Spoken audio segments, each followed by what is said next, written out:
Hawkeye is not one of my favorite superheroes, not one of the top 10 characters I would grant a show on first thought, but who am I? I thought the first trailer was quite okay, I guess, and my expectations were pretty much managed. Not at all hyped about this one, but I love the Marvel Cinematic Universe, and the trailer just promises a nice, light-hearted spy show. Maybe that is great, and I was looking forward to finding out. Hi fellow Disney Plus watchers, this is Thoughts after a Disney Plus watch, and I'm glad you are watching the channel that's all about Disney Plus movies and TV shows. Hawkeye is about, well, Hawkeye, Clint Barton, getting in trouble because of a new rising hero, Kate Bishop, who is a rich girl who knows her way with a bow and arrow and happens to stumble upon a mysterious conspiracy. And when this story gets personal for Clint, that's when both their lives get turned upside down. Without giving too much away, because honestly, you should expect these kinds of introductions by now in superhero origin stories, I was surprised to see Vera Farmiga in the opening scene where Kate is still a 10-year-old kid. The first thing that crossed my mind was, wait, is Marvel wasting someone like Vera Farmiga for a quick opening scene? Because after we skip to the future, when Kate is her current age, she's a lot older. So was this her chance to shine in the Marvel Cinematic Universe, this opening scene? Nope, she remains a really important character in the show as Kate's mother, but she doesn't look a day older.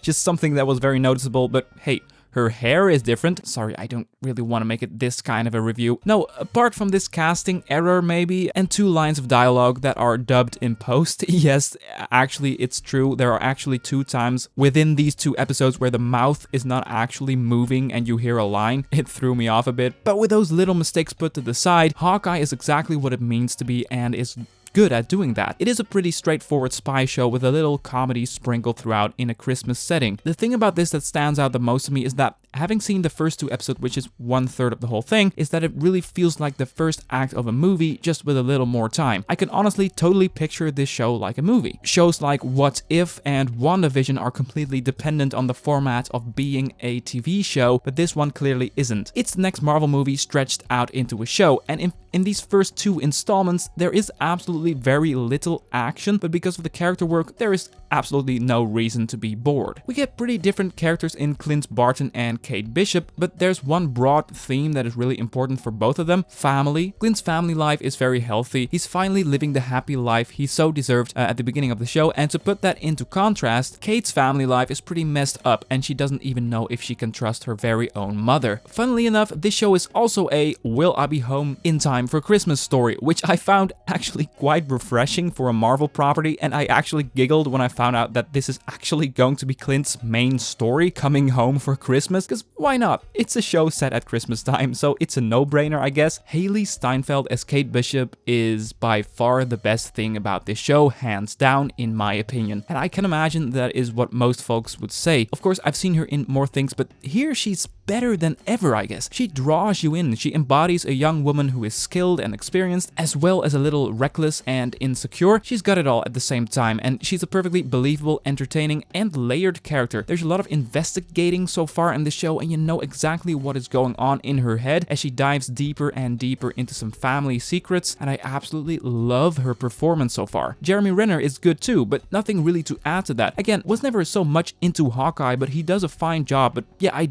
do feel like it's good that we got the story of Kate Bishop to accompany his, because I don't feel like the coming home for Christmas in time is enough to make this whole thing worthwhile. You know what is weird though? The first episode has an extensive opening title sequence. The second one doesn't, but has a similar one right at the end as an end credits thing, as if the first 2 episodes are the first movie out of a trilogy or something. I wonder how they're going to deal with these title sequences moving forward, because it will be a little bit weird for all the folks that aren't watching this on release day and aren't watching the first 2 back-to-back. We'll keep an eye on that. You know, I don't have much else to say for now except great cast. Maybe the stepfather figure is a little bit too much of an obvious mustache twirling evil looking guy, but I guess that is part of the simple nature of the show. The thing that blows me away about this show is Haley Steinfeld's energetic performance. Everything around it is a slightly cliched Christmas-inspired spy story, but I do like the simple nature of it. Can't say yet that I'm jumping up and down impatiently to see the next one,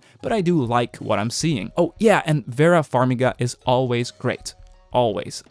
I'm thinking about wrapping this up. From next weekend on, I'll do these episode reviews in a spoilery way to really dive in. Thank you so much for watching. I'm curious, what did you think of these episodes? Be sure to let me know in the comment section. Don't forget, if you enjoy the idea of discussing DC Plus content with us, that red button looks familiar, right? Did you like this video? Then be sure to consider giving that a click. Thanks. For now, have a wonderful day and see ya.